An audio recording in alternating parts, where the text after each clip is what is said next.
சிலருடைய சுவாபமே என்ன ஆகும்னா, சக மனிதர்களோட சட்டன் பழகாதவங்களா சிலர் இருப்பாங்க. அதனால பல பேருக்கு புரியாத புதிராகவே இருக்கும். ஒரு நேர்காணல் கூட அவங்களுடைய நேர்காணல் வந்ததே இல்லை. நானும் தேடி பார்த்தா ஒண்ணுமே கிடைக்கலையே சார். இது இவங்களுக்கு மட்டுமே ஒரு இருக்கக்கூடிய பிரத்யேக குணம் அல்ல. சில படங்களுக்கு அவர் இசையமைத்திருந்தார். விஜயகாந்த் நடித்த படங்கள்ல எல்லாம் அவர் இசையமைத்திருந்தார். நீரோட்டம்னு ஒரு படம் இசையமைத்திருந்தார். அதுலதான் இந்த குரலை அவர் ரெக்கார்ட் பண்றாரு மனைவியோட குரலை.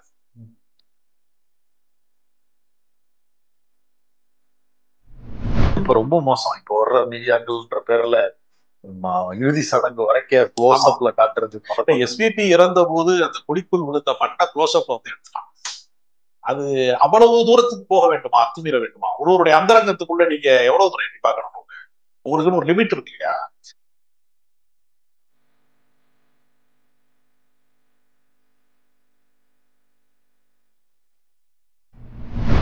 திரைக்கடல் நேயர்களுக்கு வணக்கம். இன்றைய நமது நேர்காணலில் எழுத்தாளர் கவிஞர் ராஜகம்பீரன் அவர்கள் இணைந்திருக்கிறார். சார் வணக்கம். வணக்கம்.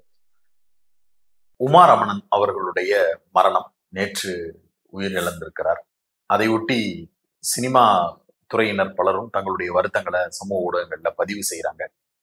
அந்த மரணத்தை ஒட்டி அவருடைய கணவர் வெளியிட்டிருக்கக்கூடிய காட்சி பதிவுலையும் கூட யாரும் வர வேண்டாம், எங்களுடைய வருத்தத்துல நீங்க பங்கெடுத்துக் கொள்வது ஓகே, ஆனா எங்களுக்கு ஒரு பிரைவசி இருக்கு, வேண்டாம் அப்படிங்கிறதையும் பதிவு செய்திருக்கிறார். அவருடைய இறப்பு குறித்து அவருடைய சாதனைகள், அவருடைய பட்டியல்னு கூகுள்ல தேடும் போது பெரிய அளவுக்கு அவர் பாடிய பாடல்கள் இருக்கு. ஆனா எங்கேயுமே சோசியல் மீடியால அவங்களோட பிரசன்ஸையே பார்க்க முடியல. இந்த சமூகத்துல இருக்கக்கூடிய நிகழ்வுகள் எல்லாத்துல இருந்துமே ஒரு ஐசோலேட் ஆகி இருந்த ஒரு நபர் போல தெரிகிறாரு. ஆனா அவர் பாடிய பாடல்கள், இளையராஜா இசையில் அவங்க பாடிய பாடல்கள்லாம் கேட்கும்போது, சார் இவங்க இவ்வளவு பாடியிருக்காங்க, இந்த பாட்டெல்லாம் இவங்களான்னு அவ்வளவு மெய்சில் இருக்க வைக்கக்கூடிய பாடல்களா இருந்தது. எங்க இருந்து அவங்கள பத்தி பேசணும்னு எனக்கு தெரியல, எங்க இருந்து தொடங்குறது? கலைஞர்கள் பல பேர் இசை கலைஞர்களாக இருந்தாலும் சரி, இல்ல இலக்கியம் சார்ந்தவர்களாக இருந்தாலும் சரி, அடிப்படையில் தனிமை விரும்பிகளாக இருப்பாங்க. அப்படியா? வாணி ஜெயராம் மறைந்த போது கூட அவருடைய வீட்டு பணிப்பெண் கதவு திறந்து பார்த்துதான் அவர் தனிமையில தான் அவர் இறந்தார் அப்படிங்கிற விஷயம் அவருக்கு தெரிய வந்துச்சு. அடிப்படையில தனிமை விரும்பிகளாக பல பேர் இருப்பாங்க. அதிலே புகழ் வெளிச்சம் பெரியதாக இருக்கக்கூடியவர்கள் பல பேர்ல கூட்டமாக இருப்பாங்கன்னு நம்மளா நம்பிக்கிட்டு இருப்போம். ஆனா அவர்கள் தனிமையில தான் இருப்பாங்க. ஏன்னா தனிமையில தான் அவர்களுக்கான விஷயங்களை சிந்திக்க முடியும், அவங்களுக்கான பிராக்டிஸ் பண்ண முடியும், இசை சார்ந்த விஷயங்களை. அதுக்கான எல்லா விஷயத்துக்கும் ஒரு பிரைவசிங்கிறது அவங்களுக்கு இருக்கும். சிலருடைய சுவாபமே என்ன ஆகும்னா, சக மனிதர்களோட சட்டன் பழகாதவங்களா சில பேர் இருப்பாங்க. அதனால பல பேருக்கு புரியாத புதிராகவே இருக்கும். ஒரு நேர்காணல் கூட அவங்களுடைய நேர்காணல் வந்ததே இல்லை. நானும் தேடி பார்த்தா ஒண்ணுமே கிடைக்கலையே சார். இது இவங்களுக்கு மட்டுமே ஒரு இருக்கக்கூடிய பிரத்யேக குணம் அல்ல. நாகூர் அடிவா எந்த நேர்காணல் கொடுத்தது கிடையாது. இப்படி நிறைய பேர் இருக்கிறாங்க. அந்த மாதிரி கவுண்டமணி நேர்காணல் தந்ததே கிடையாது. கவுண்டமணி கூட ஒரு பேட்டி விகடனுக்கு கொடுத்திருக்காரு. அது இருக்கு சார். பெரும்பாலும் இல்ல.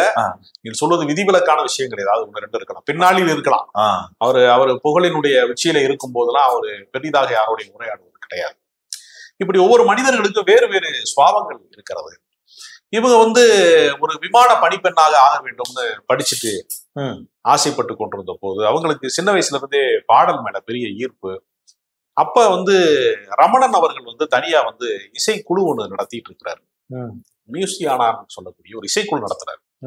அதுக்கு பாடுறதுக்கு ஒரு பெண் குரல் வேணும்னு தேடும் போது அப்படி அறிமுகமானவங்க தான் உமாவும் ரமணனும் சந்தித்து கொண்ட புள்ளி என்னன்னா, ஒரு மெல்லிசை குழு, இசைக்குழுவுக்கான ஒரு பெண் குரல் வேணும் அப்படிங்கிறப்ப இவங்களை இப்ப ரெண்டு பேரும் பாடுறாங்க. பின்னாளில் அவங்க இசைக்கான ஜோடியாக இருந்தது போய் தனிப்பட்ட வாழ்க்கையிலையும் அவர்களுக்கு ஒருத்தருக்கு மீது ஒருத்தர் காதல் வருகிறது. பின்னாளில் அவங்க திருமணம் செஞ்சுக்கிறாங்க. அவர் ஒரு பெரிய இசையமைப்பாளர் ஆகணுங்கிற கனவுல ரமணன் இருக்கிறார். சில படங்களுக்கு அவர் இசையமைத்திருக்கிறார். விஜயகாந்த் நடித்த படங்கள்ல எல்லாம் அவர் இசையமைத்திருக்கிறார். நீரோட்டம்னு ஒரு படம் இசையமைத்திருக்கிறார். அதுலதான் இந்த குரலை அவர் ரெக்கார்ட் பண்றாரு, மனைவியோட குரலை. அந்த குரலை பதிவு செய்தது கொஞ்சம் பெரிய அளவுல படம் வெற்றி பெறாம அந்த பாடல் அவங்களுடைய குரல் மட்டும் ஏதோ ஒரு வகையில ரீச் ஆயிருக்கு. இளையராஜா அவர்கள் தான் இவங்களுக்கான முகவரி தர்றாரு.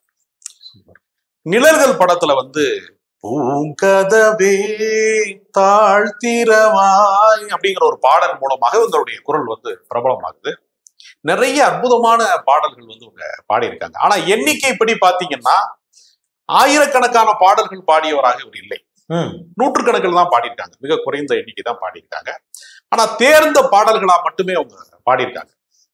அது அவங்களுடைய ரொம்ப சிறப்பான விஷயமாக இருக்கிறது. நல்ல நல்ல அதாவது இளையராஜாவினுடைய பொற்காலம்னு எதை சொல்லலாம்னா 80கள் தான் இளையராஜாவின் பொற்காலம். அதாவது கிரியேட்டிவிட்டி பத்தி, படைப்பு திறன் அப்படிங்கறத பத்தி சொல்லும் போது பாவேந்தர் பாரதிதாசன் சொல்றாரு, எந்த ஆர்ட்டா இருந்தாலும் சரி அது எல்லாத்துக்குமே பொருந்தும். அது பாரதிதாசன் சொன்னது இளமையோடு தொடர்புடையதுங்கிறாரு. நீங்க இளமையில சாதித்த ஒன்றை நீங்க வேறொரு காலகட்டத்துல சாதிக்க முடியாது, அந்த எனர்ஜியா இருக்கிற காலகட்டத்துல. அப்ப இளையராஜா அவருடைய இசை பொங்கி பிரவாகமாக மாறுகிற போது இந்த குரல் வழியா பல வித்தைகளை காட்டியிருக்காங்க. இவங்களுடைய பாடல்கள் ரொம்ப பிரத்யேகமான பாடல்கள். எதுவுமே அதாவது பல வெரைட்டிஸ் பாடியிருக்காங்க. புலமை பித்தனுடைய ஒரு பாடல் இருக்கு, ரொம்ப இவங்களுடைய குரலுக்குன்னு இருக்கக்கூடிய ரொம்ப தனித்துவம் வெளிப்படக்கூடிய ஒரு பாடல்லாம் இருக்கு. செவ்வந்தி பூக்களில் செய்த வீடு, வெண்பஞ்சு மேகம் நீ கோலம் போடு, செவ்வந்தி பூக்களில் செய்த வீடு, அந்த மாதிரி ஒரு பாட்டு இருக்கு. புதுமை பெண்ணு பாரதி ராஜா படத்துல கஸ்தூரி மானே கல்யாண தேனே கச்சேரி பாடு, இந்த மாதிரியான பாடல்கள். ஜேஸ்தாஸோட இவங்க உமாரமணன் பாடின பாட்டுலாம் பயங்கர ஹிட்டு. அது மாதிரியான பாடல்கள். இந்த பாடல்கள்லாம் இவங்க பல பாடல்கள் பாடிருக்காங்க. அந்த 80ஸ்ல கேட்டு கிறங்கிய ஒருவர், உதவி இயக்குனராக இருக்கிற ஒருவர் பின்னாடி டைரக்டர் ஆகிறார். அவர் டைரக்டர் ஆகும்போது இந்த அம்மா மியூசிக்ல ஃபீல்டே கிடையாது. சினிமா சீசன் தானே, ஒரு டைம்ல ஒரு குரலை கொண்டாடுவாங்க, அப்புறம் அடுத்த முறை வேற பாடகர் இருக்கும் போது பூரா பேர் அந்த பக்கம் போயிடும் இல்லையா. அப்படி இருக்கும்போது ஒரு டைரக்டர் என்ன பண்றாருன்னா, இந்த குரல் தான் எனக்கு வேணும் அப்படின்னு மியூசிக் டைரக்டர் அடம் பிடிக்கிறாரு. அப்படி அடம் பிடிச்சு பாட வச்சதுதான் அந்த திருப்பாச்சி படத்துல உள்ள பாடல்ல கண்ணும் கண்ணும் தான் கலந்தாச்சு, கண்ணே மட்டும் கருப்பு போயாச்சு. இந்த பாட்டுலாம் பேரரசு அவருடைய ரசிகர், தீவிரமான ரசிகர். அவர் திட்டமிட்டு இந்த அம்மாவுடைய குரல் தான் எனக்கு வேணும் அப்படின்னு சொல்லி உமாரமணனுடைய அந்த குரலை அவருடைய படங்கள்ல அவர் பயன்படுத்த. வித்யாசாகர் வரைக்கும் அவங்க பாடுறாங்க. ஆமா, வித்யாசாகர், இளையராஜா, சங்கர் கணேஷ், இந்த மாதிரி நிறைய இசையமைப்பாளர்கள் தொடர்ச்சியா அவங்கள பயன்படுத்தி இருக்கிறாங்க. ஆனா இவங்களுடைய சினிமா பாடல்களை விடவும் அந்த மேடை கச்சேரி அவங்க விடவே இல்லை. 6000க்கும் மேற்பட்ட மேடை கச்சேரிகள்ல தொடர்ச்சியா பாடிட்டே இருந்தாங்க. கடைசியில கூட நீங்க பாத்தீங்கன்னா அவங்களுடைய இந்த மறைவுக்கு சற்று சில மாதங்களுக்கு முந்தைய வரைக்குமே யூடியூப்ல அவங்களுடைய பாடல்கள் தொடர்ச்சியா வந்துகிட்டே இருந்துச்சு. அந்த ரமணனுடைய அந்த வலைத்தளத்துல அவங்களுடைய பாடல், அவங்க மகன் பாடுற பாடல், மகனோட சேர்ந்து இவங்க பாடுவாங்க. அது மாதிரியான பாடல்கள் நிறைய பண்ணிட்டே இருக்காங்க. அவருடைய உடல்நல குறைவுனால திடீர்னு அவங்க இறந்து போறாங்க. அவங்க 72 வயது வரைக்கும் அவங்க வாழ்ந்திருக்காங்க. ஆனா என்னன்னா அதுலயே ஒரு பெரிய விருதுகள் இல்ல 69ன்னு ஒரு பத்திரிகை போடுறாங்க. இல்ல 69ன்னு பத்திரிகைக்கு தவறாக பதிவு செய்யிருக்கிறது. 72 தான் அவரோட கணவர் பதிவு செய்யறாங்க. நம்ம அவங்க குடும்ப உறுப்பினர்கள், அவங்களோட சொந்த உறவில் இருக்கிறவங்க சொல்றதான் நம்ம ஏற்றுக்கொள்ள முடியுமே தவிர பத்திரிகையாளர்களுக்கு கிடைத்த தகவல்ல அவங்க பதிவு செய்வாங்க. கரெக்ட் தான். 100% உறுதிப்படுத்த முடியாது இல்லையா. கரெக்ட் தான். 72 வயதுங்கிறத அவர் ரமணன் சொல்றாரு. அதனால இசை கச்சேரிகள்ல நிறைய அதிகமா பாடக்கூடிய ஒரு இடத்துல இருந்திருக்காங்க. குடும்பமே இசை குடும்பம், கணவர், அவருடைய மகன் எல்லாருமே பாடகர்கள் அப்படிங்கிற ஒரு இடத்துல தொடர்ச்சியா இசை பயணம் இருக்காரு. அதாவது காற்றோடு கலந்து விட்ட குரல்கள் இருக்குல்ல. அதாவது தமிழன் என்ன சொல்லுவான்னா, திருமண வாழ்க்கைக்கு ஒரு வார்த்தை சொல்றான், மனமுடித்தல் அப்படின்னு ஒரு வார்த்தை சொல்றான். அது ஏன் மனமுடித்தல், ஏன் திருமணம் அப்படின்னு ஒரு சொல்லு உருவாச்சு அப்படிங்கிறதுக்கு ஒரு இலக்கிய குறிப்பு ஒன்று இருக்கு. என்ன சொல்லுவாங்கன்னா, ஒரு காற்றோடு ஒரு பூவின் வாசனை கலந்து விட்டார், காற்று தனியாகவும் அந்த பூவினுடைய வாசனை தனியாகும், உங்களால் எப்படி பிரிக்க முடியாதோ அது போல ஒரு ஆணும் பெண்ணும் காதல் வாழ்க்கையில், திருமண வாழ்க்கையில் இணைந்து விட்டால் அவர்கள் எப்பொழுதும் பிரிந்து விடக் கூடாது என்பதற்காக தமிழ் இலக்கியத்துல மனமுடித்தல்ங்கிற சொல்ல கண்டுபிடிச்சிருக்காங்க. அது ஒரு காரண பெயர். புரியுது. ஏன் திருமணம் மனம் ஏன்னு சொல்றாங்கன்னா, மனம்ங்கிறது என்ன, காற்றோட ஒரு வாசம் கலக்கிறது. திரும்ப ரெண்டையும் பிரிக்க முடியாது, வாசம் தனியா காற்று தனியா பிரிக்க முடியாது. அது மாதிரி இந்த ஓமை இருக்கு இல்லையா, அந்த மனம்ங்கிற சொல்லுக்கான இந்த ஓமை இருக்கு இல்லையா, இதை நான் இசைக்கலைஞர்களுக்கு சொல்றேன். காற்றோடு ஒருவரின் குரல் கலந்து விட்டால் அந்த குரலை நீங்களுக்கு இந்த காற்று மண்டலம் இருக்கிற வரைக்கும் அந்த குரலை நீங்கள் ஏதாவது ஒரு வடிவத்துல கேட்டுக்கிட்டே தான் இருப்பீங்க. அந்த குரல் இல்லாமலே போகாது. கலைஞன் அழிந்து போகிறான், ஆனால் அவன் உருவாக்கிய அந்த ஆர்ட் அழியிறது. யாரு தாஜ்மஹால் கட்டினாங்கன்னு நம்ம யாரை வேணாலும் சொல்லலாம். சிற்பி கட்டினாருன்னு சொல்லலாம், ஷாஜகான் கட்டினார்னு சொல்லலாம். அந்த ஆர்ட் மறையாம இருக்கு இல்லையா?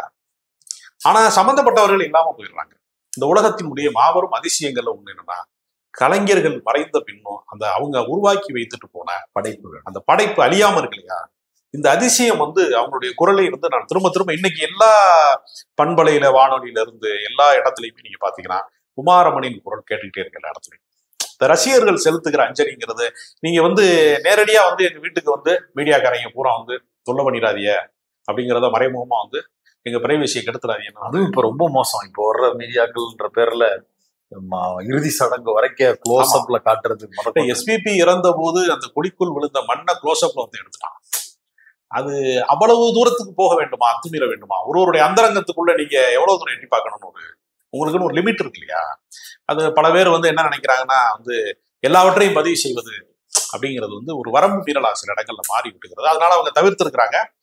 ஆனாலும் அவருக்கான அஞ்சலி என்பது என்னன்னா, அவருடைய இசையை திரும்ப திரும்ப கேட்பதுங்கிற இடமா அவருடைய பாடலை கேட்பதன் வழியாக ரசிகர்கள் அஞ்சலி செலுத்திக் கொண்டே இருக்கிறாங்க. ஒரு உணர்வுபூர்வமான உரையாடல், பல்வேறு விஷயங்களை திரைக்கடல் நேயர்களுக்காக பகிர்ந்திருக்கிறீங்க. உங்களுடைய நேரத்துக்கும் கருத்துக்களுக்கும் நன்றி சார்.